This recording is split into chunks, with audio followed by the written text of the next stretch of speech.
ভারতের অনেক জঙ্গলেই আমি ঘুরেছি। এর মধ্যে পশ্চিমবঙ্গের গরুমারা ন্যাশনাল পার্কে বহুবার গেছি, আবার যাচ্ছি। এবার কিন্তু আপনাদের জন্য। গরুমারা জাতীয় উদ্যান ঘোষিত হয় 1995 সালে। 31 নম্বর জাতীয় সড়ক ধরে ময়নাগুড়ির দিক থেকে চালসার দিকে এগোলে চালসার 10 কিলোমিটার আগে গরুমারার মূল প্রবেশ পথ।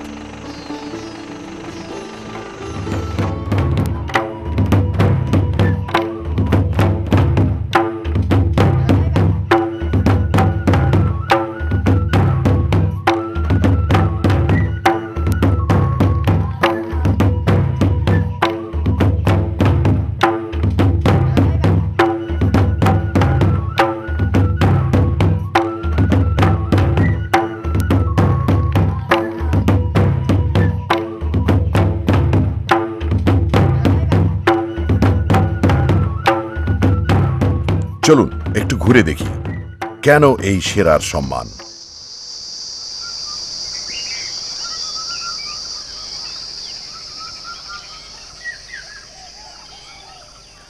গরুমারা জাতীয় উদ্যানের জৈব বৈচিত্র্য এক কথায় অসাধারণ। এখনো পর্যন্ত যতদূর জানা গেছে তাতে এখানে অন্তত 48 প্রজাতির স্তন্যপায়ী প্রাণী আছে।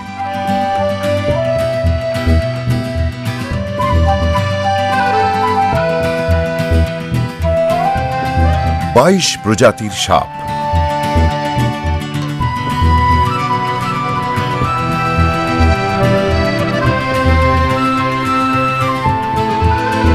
কমপক্ষে 262 রকমের পাখি,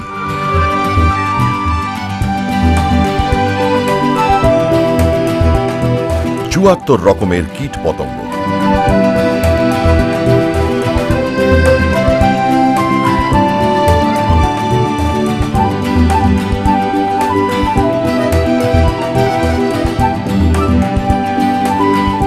চুয়ান্ন ধরনের অর্কিড,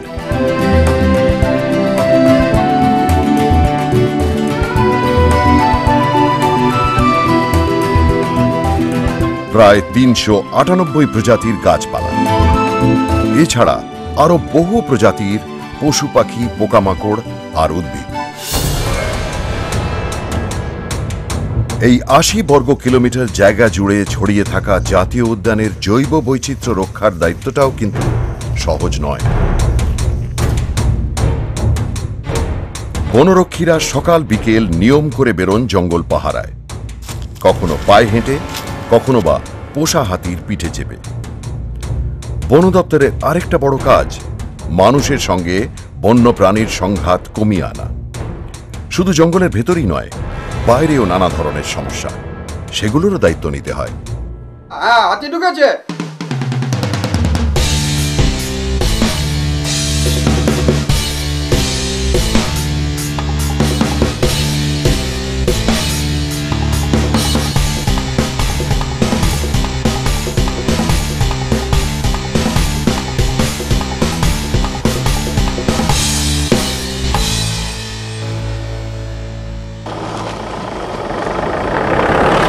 গরুমারার পূব দিকে এই টন্ডু ওয়াচ টাওয়ার।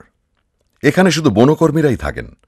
তাদের দায়িত্ব হচ্ছে এদিকে কোনো বেআইনি কাজকর্ম যাতে না হয় সেটা দেখা। সেই জন্যই এই ওয়াচ টাওয়ারটির নাম অ্যান্টি পোচিং টাওয়ার। একই ধরনের আরেকটি ওয়াচ টাওয়ার আছে জলঢাকা নদীর ধারে, যার নাম জিরো পয়েন্ট। ওয়াচ টাওয়ার থেকে শুধু বেআইনি কাজকর্ম নয়, নজর রাখতে হয় আরও অনেক কিছুর উপর।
গরমকালে যেমন আগুন, বৃষ্টিতেও জঙ্গলের অনেক সমস্যা।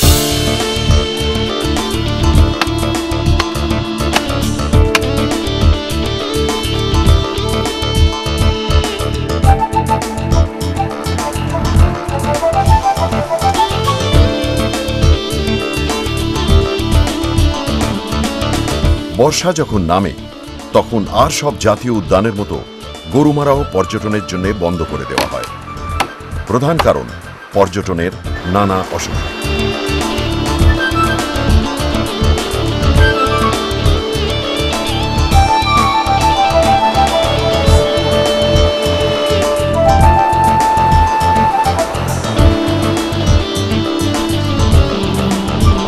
প্লাবিত এবং ভেঙে যাওয়া রাস্তাগুলোয় ঘুরে বেড়ানো প্রায় অসম্ভব হয়ে দাঁড়ায়।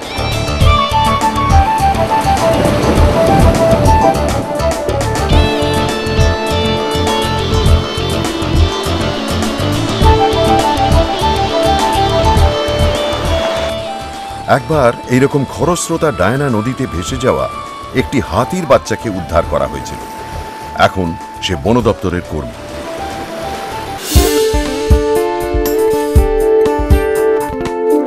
আবার একসময় জুটে গিয়েছিল একটি দলছুট বাচ্চা হাতি। এই হাতির বাচ্চাটা তার মা বাবা পরিজনদের হারিয়ে ঘুরে বেড়াচ্ছিল মূর্তি নদীর ধারে। এখন বন দপ্তরের অতিথি।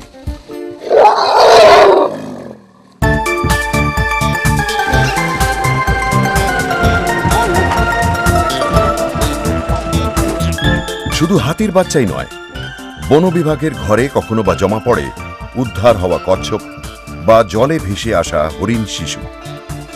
লাটাগুড়ির অ্যানিমাল ট্রানজিট সেন্টারে রেখে চলে তাদের রক্ষণাবেক্ষণ আর পরিচর্যার কাজ।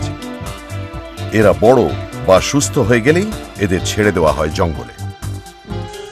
এই মা হারা গৌর শিশুটিও এখানে বড় হয়ে উঠছে।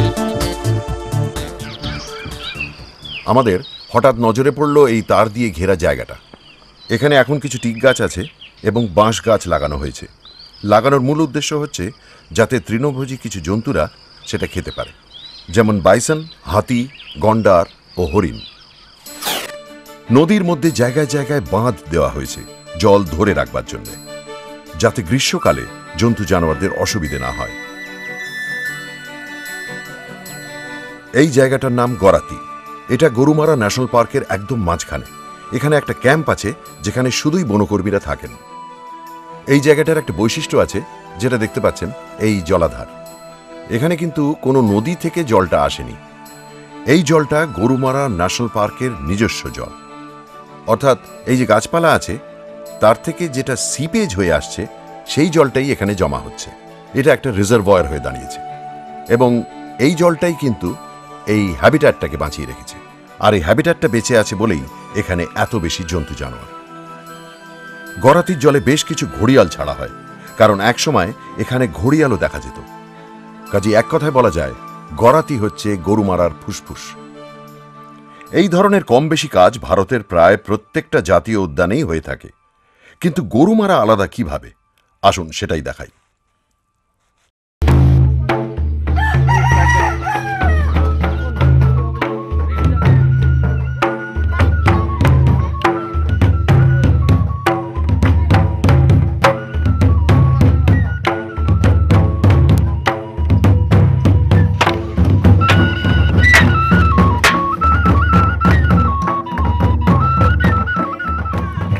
এরা এই অঞ্চলের আদিবাসী।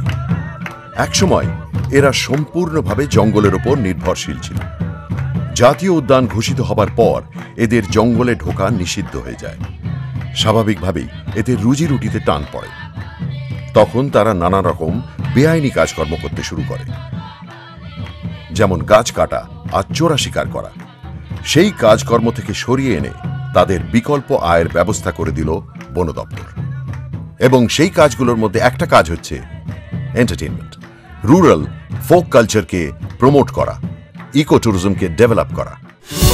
জঙ্গলের আশপাশের মানুষজনকে নিয়ে বন দপ্তর বিভিন্ন ইকো ডেভেলপমেন্ট কমিটি তৈরি করে। নিয়মিত মিটিংয়ের মাধ্যমে বন দপ্তর তাদের সমস্যাগুলো শোনে, সেই সমস্যার সমাধান করে দেয় এবং পথও বাতলে দেয়। জঙ্গলে ঢোকার ব্যাপারটা বন বিভাগ নিয়ন্ত্রিত। লাটাগুড়ির অফিস থেকে পারমিট কেটে ঢুকতে হয় জঙ্গলে। বর্ষাকাল ছাড়া সকালে বিকেলে দু দফায় এক এক দল ট্যুরিস্টকে 2 ঘন্টা করে জঙ্গলে বেড়ানোর অনুমতি দেওয়া হয়। অনুমতি নিয়ে জঙ্গলে ঢুকে পড়লে শুধু জীবজন্তু দেখাই নয়, আরও নানা ধরনের নতুন অভিজ্ঞতা। জঙ্গলে 5টি ওয়াচ টাওয়ারে যাওয়ার অনুমতি দেওয়া হয়: রাইনো পয়েন্ট, যাত্রা প্রসাদ, মেদলা, চুকচুকি এবং চন্দ্রচূড়।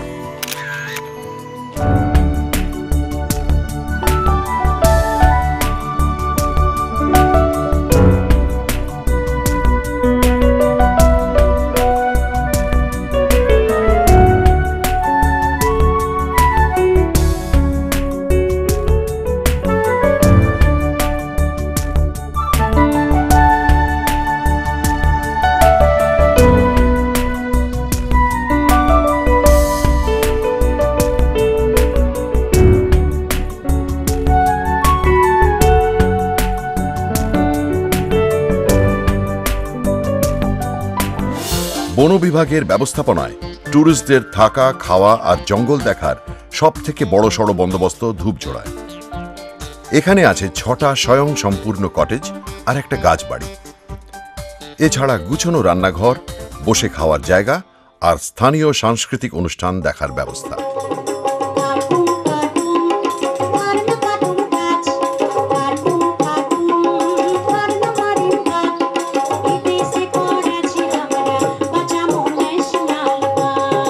ট্যুরিস্টদের আরেকটা থাকার জায়গা হচ্ছে কালীপুরের গরুমারা ইকো ভিলেজ। 4টে ছিমছাম কটেজ আর ডাইনিং রুম। এখানে একটা শিমুল গাছকে ঘিরে নাচ গানের আখড়া আছে। এই শিমুল গাছটাকে গ্রামের লোকজন আজও পুজো করে।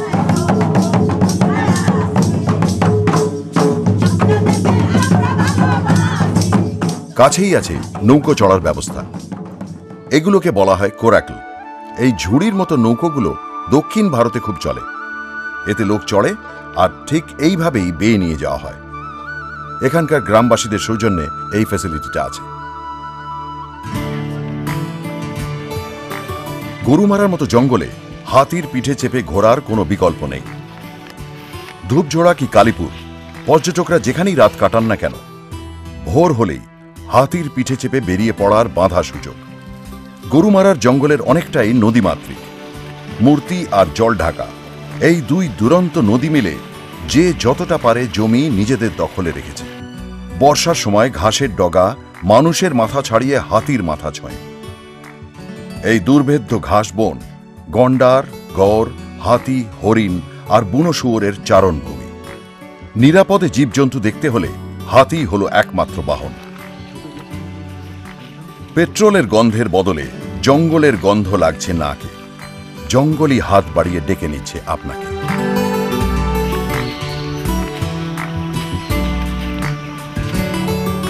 ন্যাশনাল হাইওয়ে 31-এর ওপরে লাটাগুড়ির লাগোয়া বিছাভাঙায় বন বিভাগের নতুন eco resort Gorumara Hornbill Nest. এখানে 4টে আলাদা কটেজ, সঙ্গে রান্নাঘর আর ডাইনিং হল। বাজার করা থেকে রান্নাবান্না পরিবেশনের পুরো দায়িত্ব স্থানীয় ইকো ডেভেলপমেন্ট কমিটির হাতে।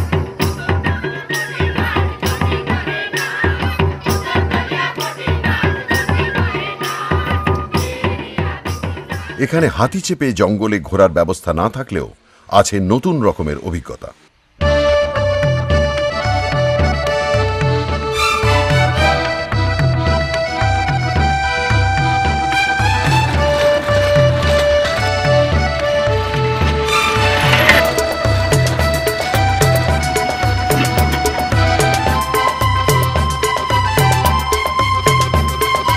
লাটাগুড়ি থেকে রওনা দিয়ে জঙ্গলের মধ্যে দিয়ে হাতে টানা ট্রলি চলে যায় সেই নেওড়া নদীর ব্রিজ পর্যন্ত। কপালে থাকলে বনজন্তুরও দেখা মেলে। এই অভিনব রাইড কিন্তু শুধু গরুমারাতে, ভারতের আর কোনো জঙ্গলে এ সুযোগ নেই। মূর্তি নদীর ধারে বন দপ্তরের গরুমারা টেন্টস, স্কুল কলেজের ছেলেমেয়েদের ক্যাম্পিং গ্রাউন্ড। ছোট ছোট ছেলেমেয়েরা এখানে তাঁবুতে থেকে প্রকৃতি পাঠের সুযোগ পায়।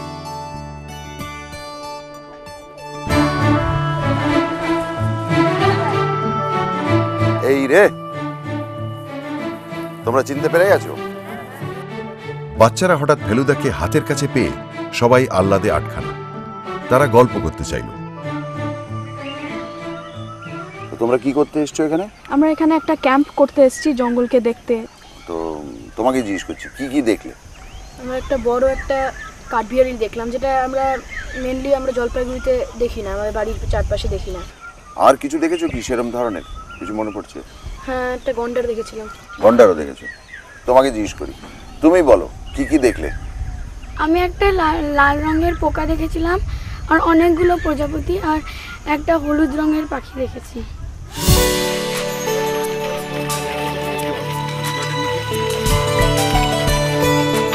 তারপর বাচ্চাদের সঙ্গে করে নিয়ে গেলাম ধূপঝোড়া এলিফ্যান্ট ক্যাম্পে।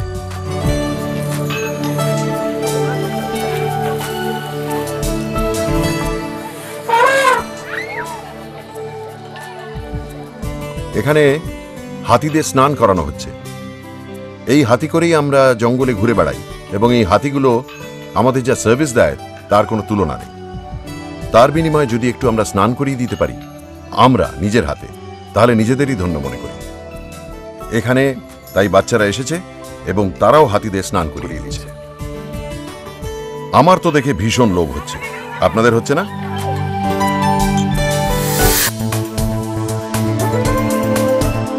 রামসাইতেও ঠিক হর্নবিল নেস্টের মতোই পর্যটকদের জন্য থাকা খাওয়ার ব্যবস্থা করা হয়েছে, যার নাম রাইনো ক্যাম্প।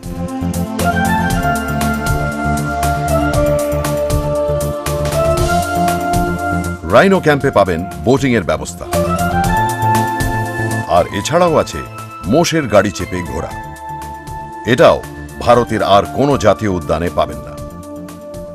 এই মোষের গাড়ি চেপে আপনি সোজা মেদলা অবধি ঘুরে আসতে পারেন। এই ওয়াচ টাওয়ারটি যে জমিতে তৈরি, এটা হচ্ছে কম্পেনসেটরি ল্যান্ড।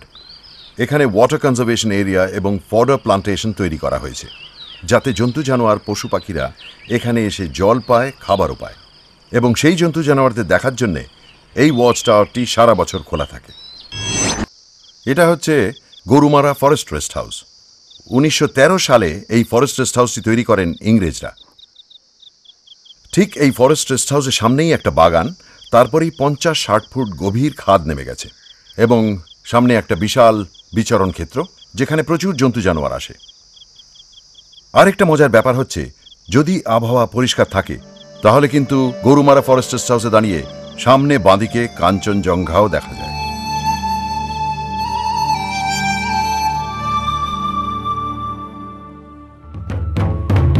গরুমারা জঙ্গলকে ঘিরে এই যে পর্যটনের ব্যবস্থা, তা কিন্তু শুধু পয়সা রোজগারের জন্য বা ব্যবসার খাতিরে নয়, বরং এ হলো আক্ষরিক অর্থেই খাঁটি ইকো ট্যুরিজম, যা আধুনিক ওয়াইল্ড লাইফ ম্যানেজমেন্টের একান্ত সহায়।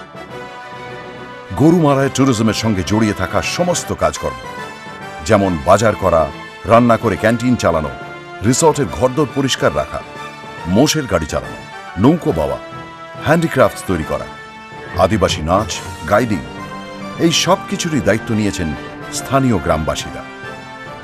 প্রান্তিক গ্রামগুলোর অন্তত 365টি পরিবার আজ জীবিকার জন্য সরাসরিভাবে গরুমারার ইকো ট্যুরিজমের ওপর নির্ভরশীল। তাঁরা এই সার কথাটা বুঝে নিয়েছেন যে জঙ্গল বাঁচলে ট্যুরিস্ট আসবে, আর ট্যুরিস্ট এলে তাঁরাও বাঁচবেন। তাই দিনে রাতে বন বিভাগের পাশাপাশি তাঁরাও গরুমারার সতর্ক প্রহরী। এখানেই গরুমারা ভারতের আর 10টা জঙ্গল থেকে একেবারে আলাদা। সংরক্ষণের দিক থেকে অন্যদের তুলনায় বেশ অনেকটা এগিয়ে। জাতীয় স্তরে তাই আজ সে সবার সেরা।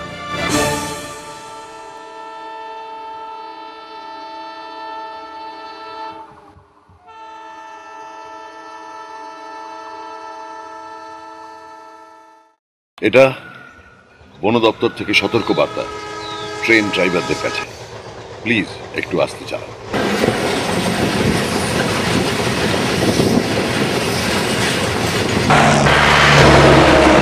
তা সত্ত্বেও হাইওয়ের ধারে পড়ে থাকে ছুটন্ত গাড়ির চাকায় পিষে যাওয়া বন্য পশুর ছিন্ন ভিন্ন মৃতদেহ।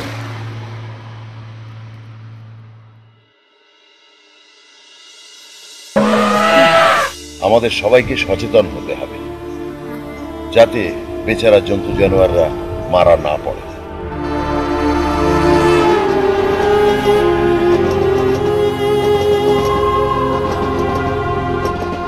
কখনো বা গরু মারার প্রান্ত দিয়ে ছুটে যাওয়া রেল লাইনে ট্রেনের আওয়াজ ছাপিয়ে ওঠে অসহায় প্রাণীদের অন্তিম আর্তনাদ। মানুষের চূড়ান্ত অবহেলা আর ক্ষণিকের অসতর্কতায় কেন তাদের এই চরম শাস্তি? আর কতদিন আমাদের এই নির্বিচার নির্মম স্বার্থপরতা? কেন আমরা সেখানে এসে দাঁড়াবো যেখানে নিজেদের এই গ্রহের শ্রেষ্ঠ প্রাণী হিসেবে ভাবতে আমাদের লজ্জা করে?